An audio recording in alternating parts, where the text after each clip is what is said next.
Caríssimos e caríssimos, graça e paz vos sejam multiplicados. Eu sou o professor Daniel Ramos, já quero te pedir para se inscrever em nosso canal. Vamos estudar neste livro o Apocalipse, capítulo 2, do 12 ao 17, o perigo de a igreja misturar-se com o mundo. Não esquece de clicar no sininho, nem mesmo de clicar no curtir para tornar este vídeo relevante. Vamos para a introdução do nosso vídeo? Tem alguns pontos. Primeiro, a carta à igreja de Pérgamo é um brado de Jesus e a igreja de hoje. Esta carta é endereçada a você, a mim e a nós. Não pregarei diante de vocês, mas a vocês. Examinaremos não apenas um texto antigo, mas sondaremos o nosso próprio coração à luz dessa verdade eterna. O perigo que estava assaltando a igreja de Pérgamo era a linha divisória entre verdade e heresia. Como a igreja pode permanecer na verdade sem se misturar com as heresias e com o mundanismo? Como uma igreja que é capaz de enfrentar o martírio permanecer fiel diante da tática da sedução? Terceiro, a palavra Pérgamo significa casado. Isso mesmo. A igreja precisa lembrar-se que ela está comprometida com Cristo. Ela é a noiva do Cordeiro, Cristo, e precisa se apresentar à igreja como uma pessoa santa, pura e incontaminada. No livro de Apocalipse, o sistema do mundo que está entrando dentro da igreja é definido como a grande Babilônia, a mãe das meretrizes, enquanto a igreja ela é definida como a noiva de Cristo. Quarto, o ponto central desta carta é alertar a igreja sobre o risco da perigosa mistura do povo de Deus com o engano doutrinário e com a imoralidade do mundo. Isto mesmo. É esses os 4 pontos que vamos trabalhar na prerrogativa do nosso vídeo. Vamos para o primeiro ponto, então. Cristo fez um diagnóstico da igreja e revela os seus sintomas. Cristo vê uma igreja instalada no meio do acampamento de Satanás. Verso 13. Pérgamo, uma cidade com um passado glorioso, historicamente era a mais importante cidade da Ásia. Segundo Plínio, era a mais famosa cidade da Ásia. Começou a destacar-se depois da morte de Alexandre o Grande, em 333 a.C. Foi capital da Ásia quase 400 anos. Foi capital do reino Seleucida até 133 a.C. Átalo III, rei Seleucida, o último de Pérgamo, passou o reino a Roma em seu testamento. E Pérgamo tornou-se a capital da província romana da Ásia. Pérgamo, um instrumento importante enquanto centro cultural. Como centro cultural, sobrepuja Éfeso e Esmirna. Era famosa por sua biblioteca, que continha 200.000 pergaminhos. Era a segunda maior biblioteca do mundo, só superada pela de Alexandria.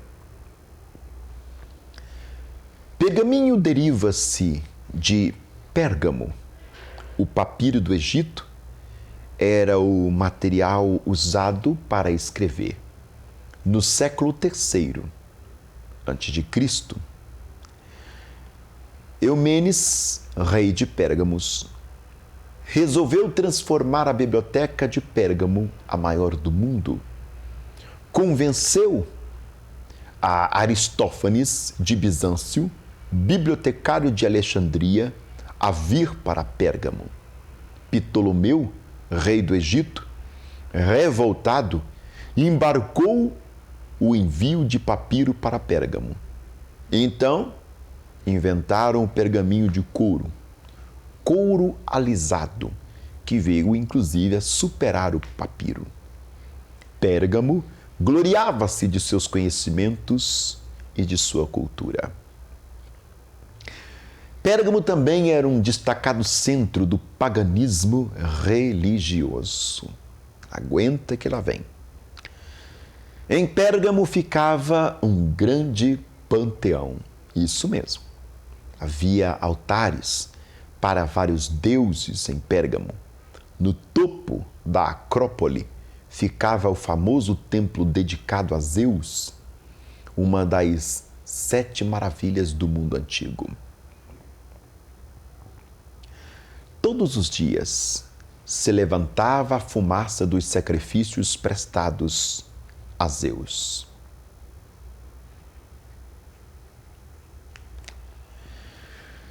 Em Pérgamo havia o culto a Esculápio. Olha que nome maravilhoso para você colocar no seu filho. Esculápio. Esculápio era um deus salvador, o deus serpente das curas. Seu colégio de sacerdotes médicos era famoso. Naquela época mantinha 200 santuários no mundo inteiro. A sede era em Pérgamo. Ali estava a sede de uma famosa escola de medicina. Para ali peregrinavam e convergiam pessoas doentes do mundo inteiro, em busca, evidentemente, de saúde e cura. A crendice misturava-se com a ciência, uma característica muito normal do mundo antigo. Galeno, médico só superado por Hipócrates, era de Pérgamo. As curas muitas vezes eram atribuídas ao poder dos deuses ou do deus serpente, Esculápio. Esse deus serpente tinha o título famoso de Salvador. A antiga serpente assassina apresenta-se agora como sedutora salvadora. Irônico, não? Em Pérgamo estava o centro asiático do culto ao imperador.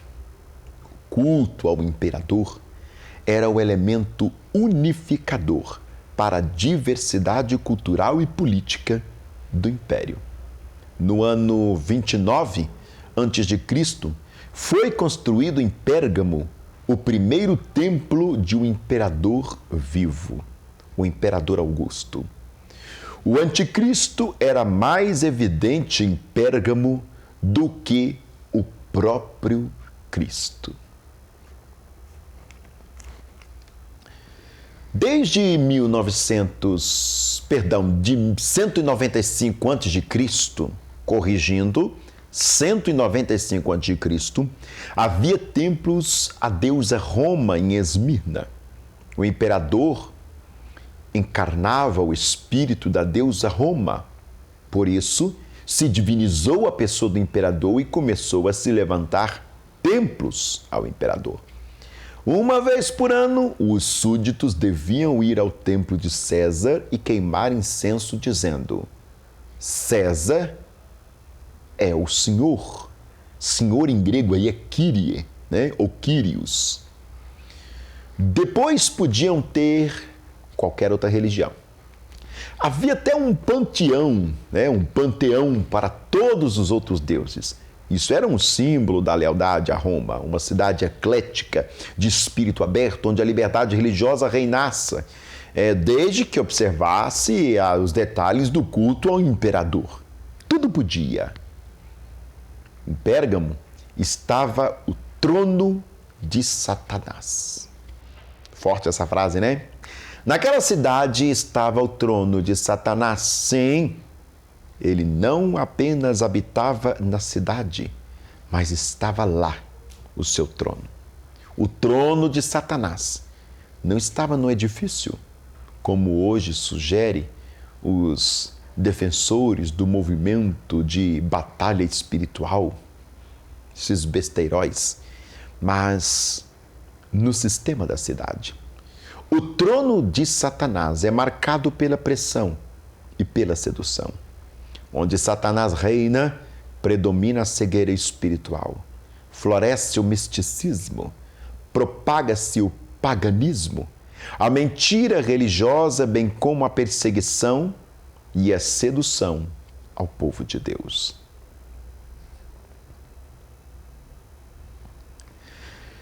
Em Pérgamo estava um panteão onde vários deuses eram adorados.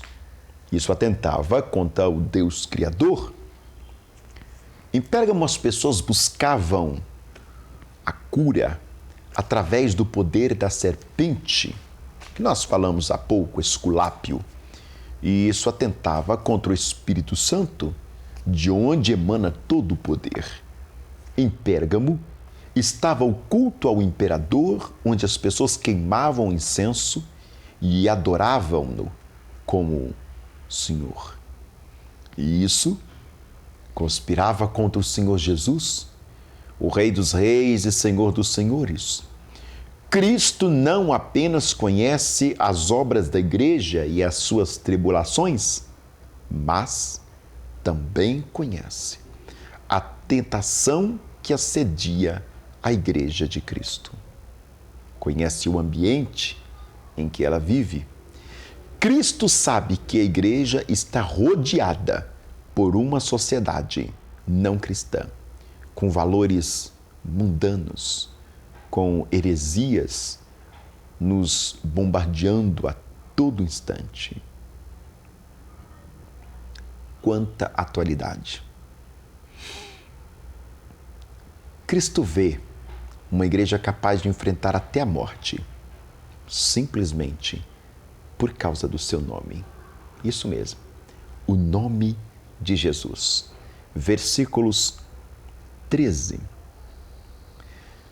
Cristo também conhece a lealdade que a igreja lhe dedica. A despeito do poder do culto pagão a Deus, ou do culto pagão a Zeus, esse Deus grego, a Esculápio, a serpente e ao imperador, os crentes da igreja de Pérgamo só professavam o nome de Jesus, the name of Jesus. Eles tinham mantido suas próprias convicções teológicas no meio dessa Babel religiosa. A perseguição religiosa não os limitou e nem os intimidou. A igreja suportou provas extremas. Antipas, pastor de Pérgamo, segundo Tertuliano, foi colocado dentro de um boi de bronze e este foi levado ao fogo até ficar vermelho, morrendo o servo de Deus, sufocado e queimado. Ele resistiu à apostasia até a morte. Cristo vê uma igreja que começa a negociar a verdade. Versículo 14. Como Satanás não logrou êxito contra a igreja, usando a perseguição, mudou a sua tática e usou a sedução. A proposta agora não é a substituição, mas a mistura. Não é a apostasia aberta, mas o ecumenismo. Alguns membros da igreja começaram a abrir a guarda e a ceder diante da sedução do engano religioso. Na igreja, haviam crentes que permaneciam fiéis, enquanto outros estavam se desviando da verdade. Numa mesma congregação, há aqueles que permanecem firmes e há aqueles que caem.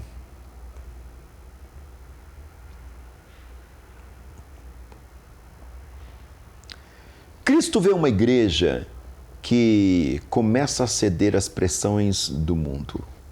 Versículo 14. Balaque contratou Balaão para amaldiçoar a Israel. Balaão prostituiu seus dons com o objetivo de ganhar dinheiro.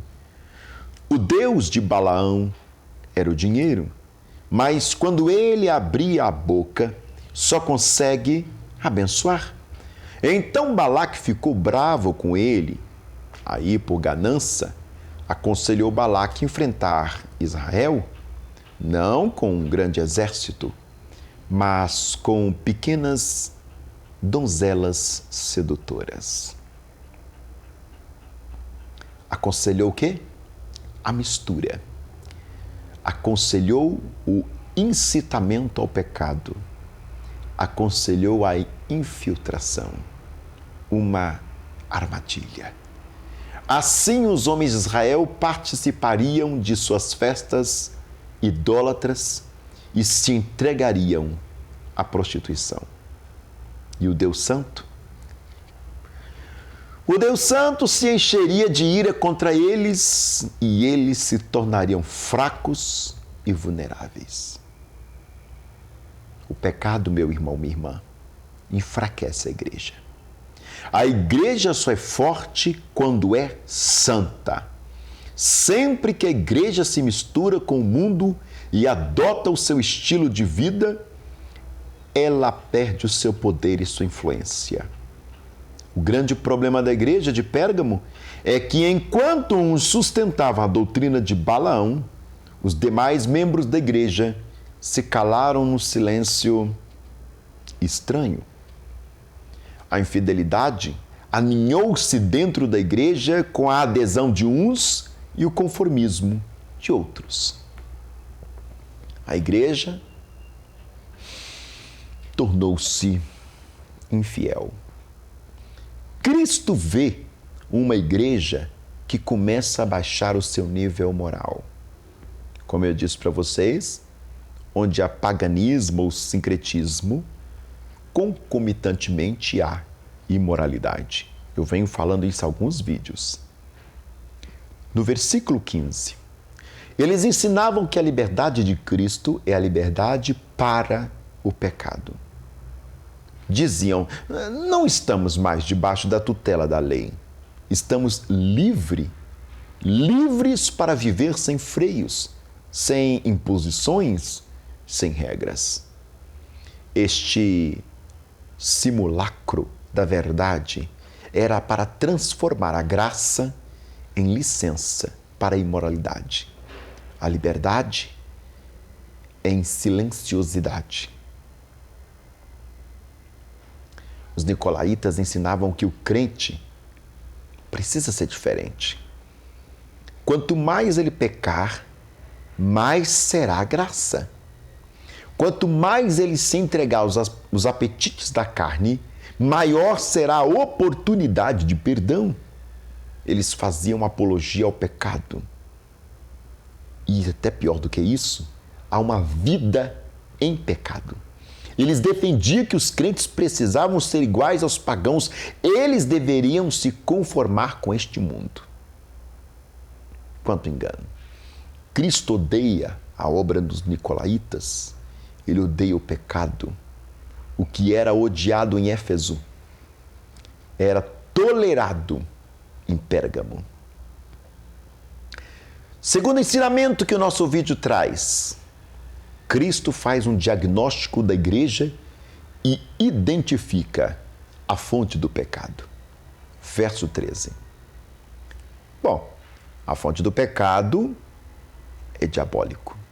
Versículo 13. A igreja de Pérgamo viveu e adorou e testemunhou onde Satanás habita. A parte B do versículo 13. E onde está o trono de Satanás? A parte A do versículo 13. Satanás não somente habitou em Pérgamo, ele também a governou. Satanás era a fonte dos pecados aos quais alguns membros da igreja tinham sucumbido. Seus numerosos templos, santuários, altares, seu labirinto de filosofias anticristãs, Sua tolerância com a imoralidade dos nicolaítas e baalamitas ostentava um testemunho em favor do domínio do maligno. Precisamos apagar da nossa mente a caricatura medieval de Satanás, despojando-o dos chifres, cascos e do rabo. A Bíblia diz que ele é um ser espiritual inteligente, poderoso e inescrupuloso. Jesus o chamou de príncipe deste mundo. Paulo chamou de príncipe da potestade do ar. E ele tem um trono e um reino, e sobre o seu comando está um exército de espíritos malignos que são identificados nas Escrituras como os dominadores deste mundo tenebroso. E, olha que outra identificação estranhíssima, forças espirituais do mal nas regiões celestiais. Caríssimo e caríssima, Pérgamo era um lugar sombrio. Ela estava mergulhada na confusão mental de heresia, pois o reino de Satanás é onde as trevas reinam. Nessa escuridão, ele é o dominador deste mundo tenebroso. Ele odeia a luz. Ele é mentiroso, enganador. Ele cega o entendimento dos descrentes. Ele instiga os homens a pecar e os induz ao erro. Isso. O terceiro ensinamento do nosso vídeo: Cristo diagnostica a igreja e julga os que se renderam ao pecado. Versos 12 e 16. Jesus exorta os faltosos ao arrependimento. Versículo 16. É bem complicado pregar exortação hoje nas igrejas, né? Tamanho é o sistema satânico que se apoderou no meio de nós. Arrependimento. A igreja precisava expurgar aquele pecado de tolerância com o erro doutrinário e com a libertinagem moral. A igreja precisava arrepender-se do seu desvio doutrinário e do seu desvio de conduta. A verdade e vida precisavam ser pautados pela e na palavra de Deus. Embora o juízo caia sobre os que se desviaram, a igreja toda é disciplinada e envergonhada por isso. É sempre assim. O pecado expõe nossas vergonhas, como é o caso de Adão, que descobriu que estava nu depois do pecado. A igreja precisava arrepender-se de sua tolerância com o erro. Embora apenas alguns membros da igreja se desviarem, os outros deveram se arrepender porque foram tolerantes com este pecado. Enquanto os crentes de Éfeso odiavam as obras dos nicolaítas, os crentes de Pérgamo toleravam a doutrina e obra dos nicolaítas. O pecado da igreja de Pérgamo era a intolerância com o erro e com o pecado. Isso mesmo, tolerância com o erro e com o pecado. Jesus sentencia os impenitentes com o juízo. A falta de arrependimento acarreta juízo. Jesus virá em juízo condenatório contra todos aqueles que permaneceram impenitentes e contra aqueles que se desviaram da verdade. Antipas morreu à espada dos romanos. Mas quem tem a verdadeira espada aqui no contexto é Jesus. Ele derrotará os teus inimigos com esta poderosa arma. A espada de sua boca é a sua arma que destrói os seus inimigos. Esta é a única arma que Jesus usará na sua segunda vinda. Com ela, ele matará o anticristo e também destruirá os rebeldes e os apóstatas. A mensagem da verdade se tornará a mensagem de julgamento. Deus nos fará responsáveis por nossas atitudes em face da verdade que conhecemos. Jesus, que na sua própria palavra é quem condena o ímpio no dia do juízo, segundo está escrito em João, capítulo 12, versos 47 ao 48. A palavra salvadora torna-se juiz e espada, benfazeja, transforma-se em carrasco. O quarto ensinamento do nosso vídeo: Jesus Cristo diagnostica a igreja e premia os vencedores. Verso 17.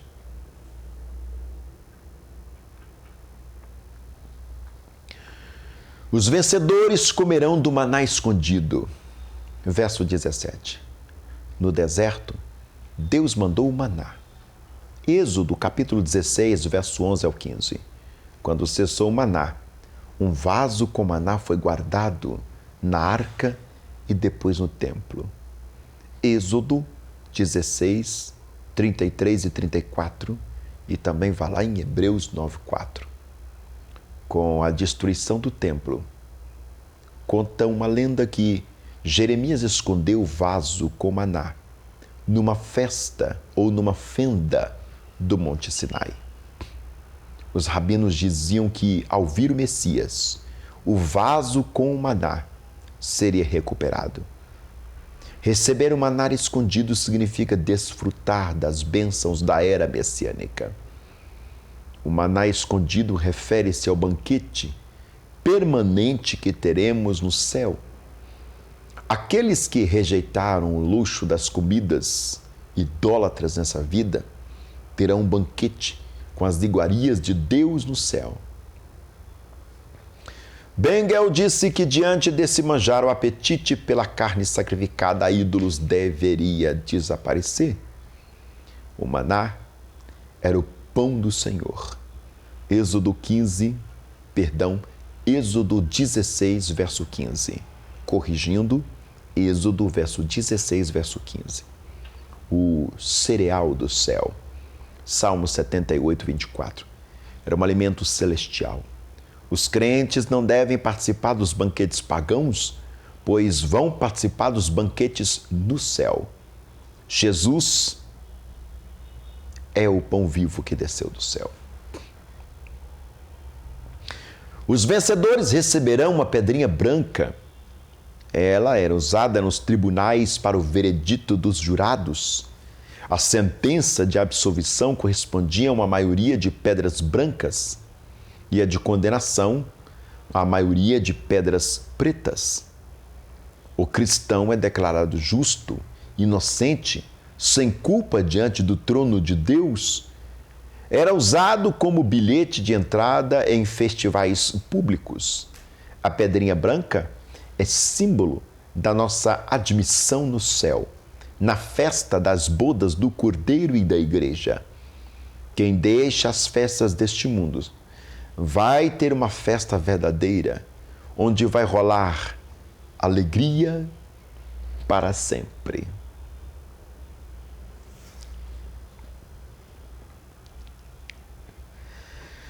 Os vencedores receberão o novo nome. O maná escondido é Cristo. O novo nome é Cristo. Vamos nos deliciar com o maná e compreender o novo nome. Essa é a visão beatífica. Aqueles que conheceram em parte, conhecerão também plenamente como são conhecidos. Aqueles que veem agora como em um espelho, indistintivamente, o verão face a face. Ou como vai dizer os americanos, face to face. Obrigado. Deus abençoe a sua vida.